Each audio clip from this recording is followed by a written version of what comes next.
Assalamualaikum warahmatullahi wabarakatuh. Alhamdulillahirabbil alamin. Wa bihi nasta'inu ala umuri dunya waddin. Wassalatu wassalamu ala asrofil anbiya'i wal mursalin wa ala alihi wa sahbihi ajma'in. Yang terhormat pengawas madrasah Kecamatan Adipala, Maos, Sampang dan eksekutif, yang saya hormati Kepala Madrasah Ibtidaiyah Sekecamatan Adipala, Maos, Sampang, serta Dewan Guru Madrasah Ibtidaiyah Sekecamatan Adipala, Maos, Sampang dan eksekutif. Yang pertama dan utama, marilah kita panjatkan puji syukur kehadirat Allah Subhanahu wa Ta'ala atas rahmat dan hidayahnya kepada kita semua. Pada hari yang berbahagia ini kita masih diberi kenikmatan, tentunya nikmat iman dan Islam, sehingga kita dapat bertemu dan berjumpa walaupun via media sosial. Tak lupa sholawat dan salam semoga selalu tercurahkan kepada baginda Nabi besar Muhammad SAW, Nabi yang sangat kita harapkan syafaatnya di yaumil akhir kelak. Amin amin ya Allah Rabbal alamin. Pada kesempatan yang baik ini, izinkanlah saya sedikit bercerita tentang sejarah penaklukan Konstantinopel. Ini dimulai dari Muhammad Al-Fatih atau Sultan Mehmed II yang selalu identik dengan kisahnya menaklukkan Konstantinopel. Beliau merupakan anak dari Sultan Murad II, yaitu khalifah sebelum Muhammad Al-Fatih. Dikatakan ketika sedang menunggu proses kelahiran putranya, Sultan Murad II menenangkan dirinya dengan membaca Al-Quran, dan lahir anaknya saat bacaan sampai di surat Al-Fat, surat yang berisikan janji-janji Allah akan kemenangan kaum muslim. Merujuk buku yang berjudul Muhammad Al-Fatih karya Abdul Latif, beliau dilahirkan oleh Permaisuri Aisyah, istri Sultan Murad II, pada tanggal 27 Rajab 835 Hijriah, bertetapan dengan tanggal 29 Maret 1432 Masehi di Adrianopolis, yang sekarang lebih dikenal dengan Edirne, perbatasan Turki dengan Bulgaria. Dan kemudian saya juga mengutip buku dari karya Ustadz Felix Xiao. Muhammad Al-Fatih dikelilingi oleh ulama-ulama terbaik pada zamannya dan mempelajari berbagai disiplin ilmu, baik itu yang berkaitan dengan Al-Quran maupun ilmu-ilmu lainnya seperti ilmu fikih, bahasa, astronomi, matematika, kimia, fisika, sastra, dan teknik perang dan militer. Sultan Murad II mengetahui jika anaknya memiliki sifat yang keras, temperamen sekali. Tetapi beliau menganggap bahwa sifat yang dimiliki anaknya bisa menjadi modal utama dalam belajar dan menjadi pemimpin. Didatangkanlah oleh ayahandanya, Guru Muhammad Al-Fatih, yang pertama adalah Syekh Ahmad Al-Qurani. Di bawah bimbingan beliau, Muhammad Al-Fatih mulai menghafal Al-Quran dan mempelajari etika belajar pada usia 8 tahun. Luar biasa. Saat belajar, Syekh Ahmad Al-Qurani tidak berperilaku istimewa dan seperti mencium tangannya dan lain sebagainya, melainkan seperti dilakukan pada orang-orang seperti biasa. Beliau justru tidak segan menegur Muhammad Al-Fatih, kemudian keras kepada Muhammad Al-Fatih. Terus kemudian guru yang kedua, guru kedua Muhammad Al-Fatih ada Syekh Asyamsuddin. Berbeda dengan guru yang pertama, Syekh Asyamsuddin adalah ulama yang berpengaruh dalam membentuk Muhammad Al-Fatih dengan ilmu-ilmu yang dikuasainya. Beliau tidak mendidik Muhammad Al-Fatih dengan ilmu-ilmu yang dikuasainya, melainkan juga senantiasa mengingatkan akan kemuliaan Ahlul Bisyarah yang akan membebaskan Konstantinopel atau ibu kota Romawi Timur. Jadi oleh beliau Syekh Asyamsuddin, Muhammad Al-Fatih selalu didoktrin tentang cerita Rasulullah, tentang bagaimana khalifah-khalifah sebelumnya untuk menaklukkan Konstantinopel. Jadi dalam pikiran Al-Fatih sudah terdoktrin untuk selalu bisa mengalahkan Konstantinopel. Seperti yang saya katakan sebelumnya, Syekh Al-Samsuddin setiap hari menceritakan kisah perjuangan Rasulullah dan pengorbanannya dalam menegakkan Islam. Syekh Al-Samsuddin juga senantiasa meyakinkan dan mengulang-ulang perkataannya kepada Muhammad Al-Fatih bahwa dirinya adalah pemimpin yang dimaksud dalam hadis Rasulullah SAW sebagai penakluk Konstantinopel. Setelah Sultan Murad II wafat, pemerintah kerajaan Turki Utsmani dipimpin oleh Muhammad Al-Fatih atau Sultan Mehmed II. Dirinya berusaha membangkitkan kembali sejarah umat Islam sampai dapat menaklukkan Konstantinopel. Sultan Muhammad Al-Fatih percaya akan prediksi Nabi Muhammad SAW yang disabdakan dalam sebuah hadis yang artinya kota Konstantinopel akan jatuh ke tangan Islam. Pemimpin yang menaklukkannya adalah sebaik-baiknya pemimpin dan pasukan yang berada di bawah komandonya adalah sebaik-baiknya pasukan. Hadis riwayat Ahmad bin Hanbal. Konstantinopel juga dikenal sebagai Bizantium sebelumnya, adalah ibu kota Kekaisaran Romawi Timur dan kemudian menjadi pusat Kekaisaran Bizantium.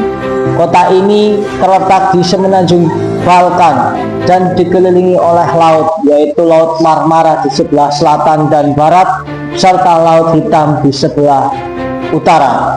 Bahkan sejarah mengatakan, atau mungkin ada sebuah riwayat mengatakan, apabila dunia dijadikan satu negara, maka kota Konstantinopel lah yang bisa mendominasi untuk menjadi ibu kota negara tersebut. Di dunia Kristen, kota ini menjadi yang terpenting dalam segi kebudayaan dan kesejahteraan. Utamanya pada masa Wangsa Komnenos, Konstantinopel mengalami berbagai upaya penaklukan yang dilakukan oleh banyak pihak.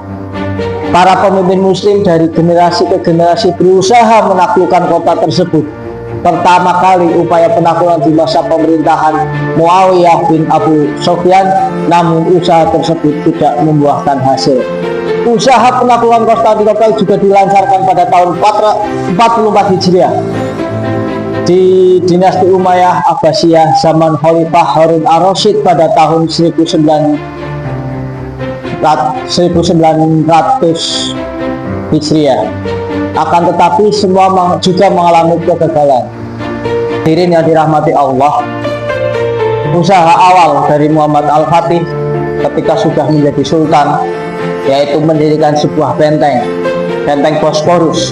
Benteng ini didirikan umat Islam pada zaman Sultan Mehmed II dan dijadikan sebagai pusat persediaan perang atau logistik dan lain sebagainya, untuk kemudian menjadi markas atau menjadi pos untuk menyerang kota Konstantinopel. Muhammad Al-Fatih juga memiliki motivasi kuat untuk menaklukkan Konstantinopel, termasuk dorongan religius dan ambisi politik. Tujuan Muhammad Al-Fatih adalah meruntuhkan dominasi kekaisaran Bizantium, menegaskan kekuatan Islam, dan menguasai kegiatan perdagangan internasional di kawasan tersebut. Konstantinopel terkenal karena pertahanan yang sangat kuat, tetapi berbekal strategi yang terencana dengan matang, pasukan Muhammad Al-Fatih dapat menembusnya. Pertahanan pertama Konstantinopel berupa dinding kecil yang didirikan oleh Konstantinus I mengelilingi perbukitan kota. Selain itu, ada tembok Theodosian yang terdiri dari dinding ganda yang membentang sekitar 2 km. Konstantinopel dibangun di atas 7 bukit yang menjulang berjajaran di sepanjang pesisir selatan Golden Horn atau tanduk emas. Dan di pojok barat daya kota menghadap ke Laut Marmara. Posisi kota dikelilingi benteng alami berupa bukit dan perairan pada 3 sisinya, membuatnya sulit untuk ditembus.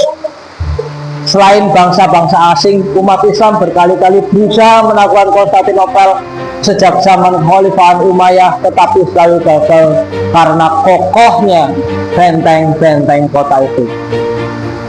Salah satu strategi yang diterapkan oleh Muhammad Al-Fatih dalam menaklukkan Konstantinopel adalah membentuk perjanjian dengan musuhnya. Strategi di bidang politik luar negeri dan dilakukan dengan mengadakan pertemuan bersama Galata, Majh dan Venesianya yang saat itu sedang berkonflik dengan Kaisaran Turki Utsmani. Maksud Muhammad Al-Fatih mengajukan perjanjian damai adalah agar bisa fokus pada penaklukan Konstantinopel dan memastikan kelancaran serangannya tanpa gangguan dari pihak lain. Namun strategi ini tidak berjalan dengan baik. Karena apa? Karena negara-negara musuh melanggar perjanjian dan berpihak kepada Konstantinopel. Mengetahui hal itu, Al-Fatih fokus pada strategi militer. Ia mencari cara mengorganisir serangan pasukannya dan memastikan persiapan matang. Al-Fatih juga menyiapkan pasukan yang besar dan berkualitas, serta bekerjasama dengan ahli senjata yang terkenal dengan bernama Orban. Orban yang dikenal sebagai ahli pembuat meriam menciptakan meriam yang besar yang dinamakan dengan meriam Dardanella. Fungsinya adalah untuk menembak tembok utama di tembok Konstantinopel. Al-Fatih juga berhasil mengumpulkan sebanyak 250.000 tentara yang dilengkapi persenjataan dan menambahkan 400 kapal laut dalam angkatan perangnya.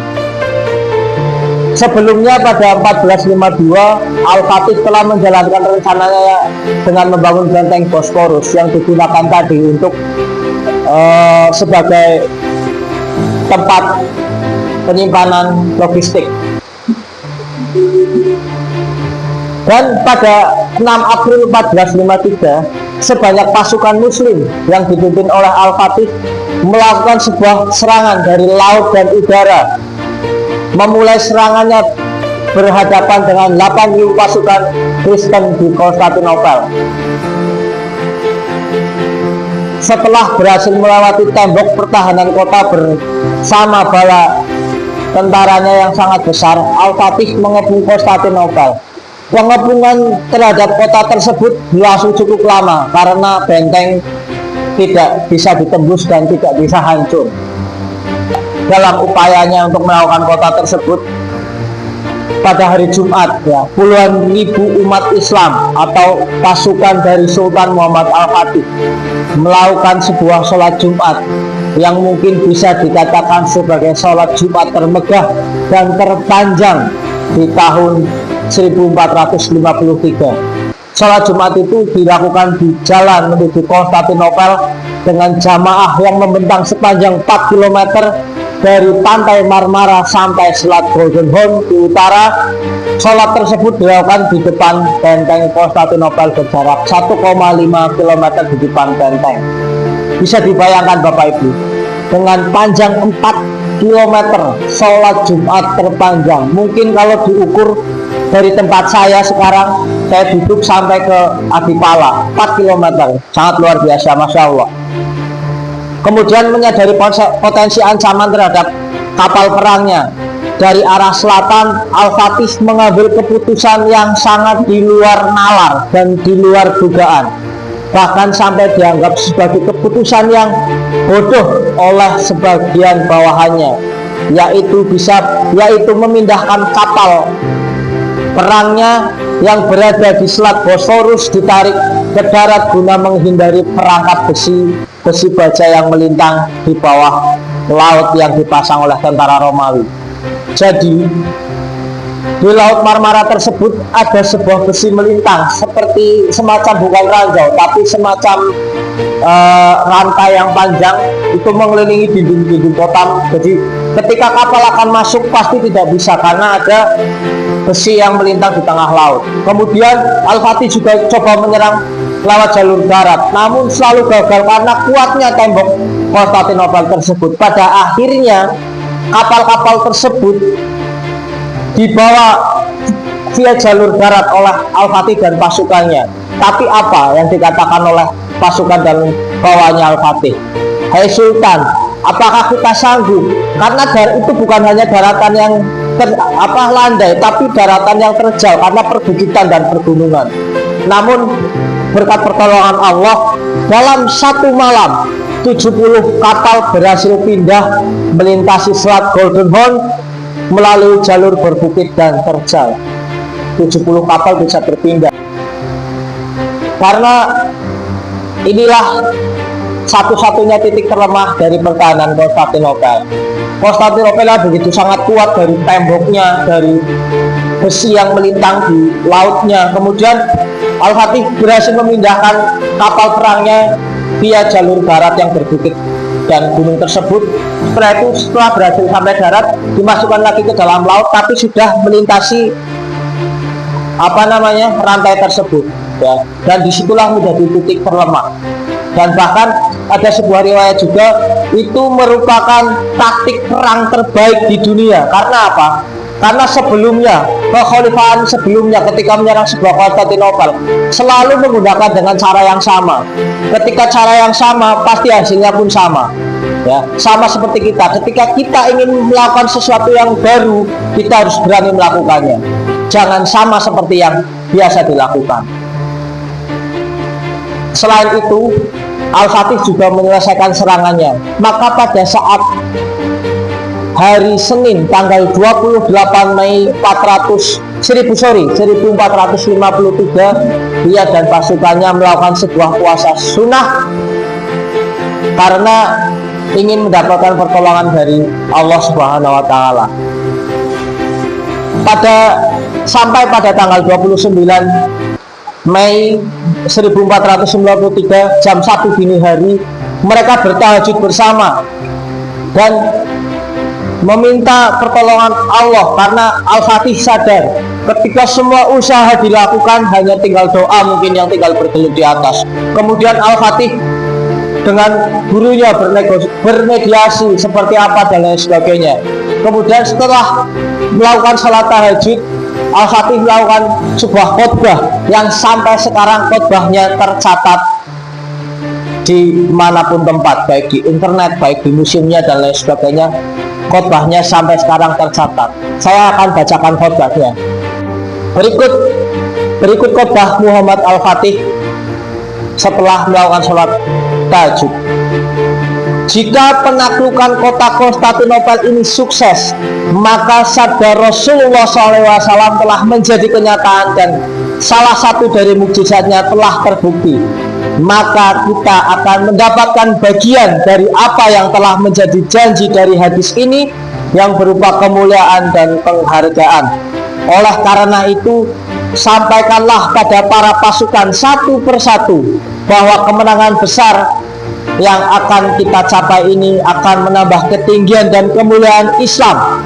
Ingat Bapak Ibu, kemuliaan Islam. Untuk itu wajib bagi setiap pasukan menjadikan syariat selalu di depan matanya, dan jangan sampai ada di antara mereka yang melanggar syariat yang mulia ini. Jadi Al-Fatih punya pikiran ketika kita ingin sebuah kemenangan, maka jangan sampai kita lari dari syariat Allah. Dan Al-Fatih juga berpesan, jangan sampai ada yang maksiat. Jangan sampai ada yang maksiat, karena syariat adalah kunci utama untuk meraih sebuah kemenangan. Hadirin yang dimuliakan Allah, pada hari Selasa tanggal 29 Mei 1453 pada pagi hari, dengan kekuatan batin dan fisik, serangan-serangan selalu dilancarkan tiada henti, serta teriakan takbir dan teriakan para ulama yang menggelorakan semangat jihad yang menjadi penentu nasib Konstantinopel.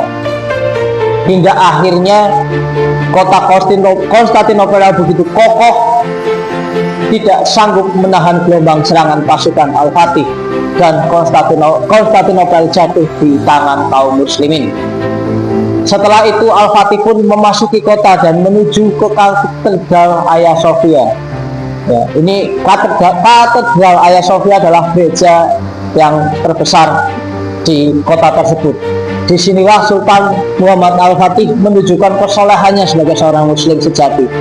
Bayang-bayang buruk penduduk Konstantinopel akan nasib yang menimpa mereka pun sirna dengan kedamaian yang dibawa oleh Sultan Muhammad Al-Fatih. Dibayangkan Bapak Ibu, setelah perang yang begitu lama kemudian berhasil ditaklukkan, dan seluruh penduduk Konstantinopel pun ketika terkalahkan otomatis dalam hatinya itu rasa takut. Tapi yang dibawa oleh Al-Fatih sangat-sangat bijaksana.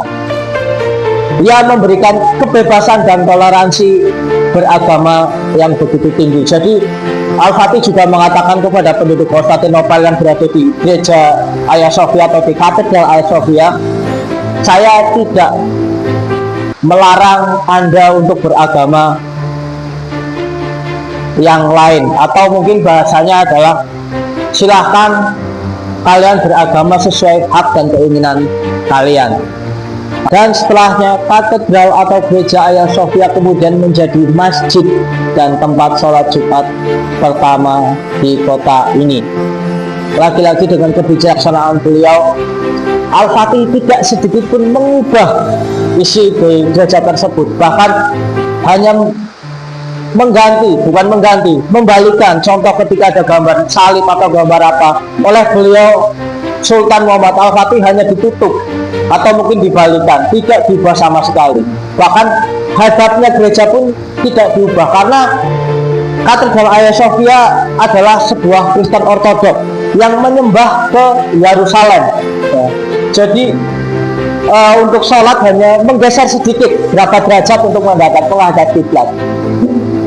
Setelah penaklukan kota tersebut berhasil, kemudian Konstantinopel dinobatkan atau digunakan sebagai kota Ottoman terbaru, menggantikan Adrianopolis, serta mengganti nama kota Konstantinopel menjadi Istanbul atau kota Islam, yang kemudian sampai sekarang populer dengan nama Istanbul.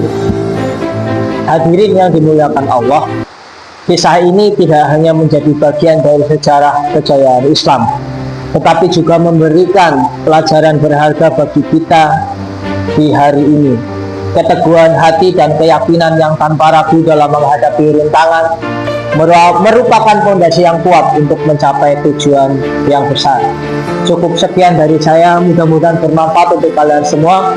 Wabillahi taufiq wal hidayah. Wassalamualaikum warahmatullahi wabarakatuh.